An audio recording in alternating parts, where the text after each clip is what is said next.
Kasus penipuan dengan modus penyedia ijazah tanpa kuliah terjadi di Kota Makassar, Sulawesi Selatan.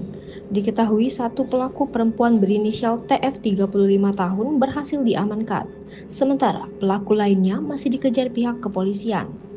Pelaku yang masuk daftar pencarian orang di PO itu adalah tenaga pengajar atau dosen di salah satu perguruan tinggi swasta di Kota Makassar.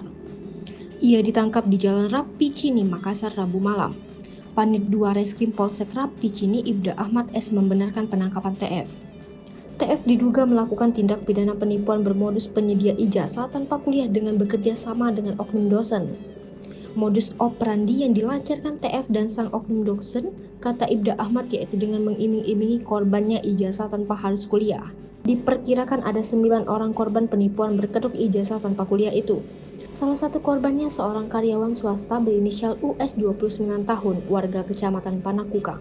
Untuk harga yang dipatok TF ke para korbannya, kata Ahmad, antara 8 juta hingga 10 juta. Korban yang disasar adalah karyawan lulusan SMA yang belum mengenyam bangku kuliah sama sekali.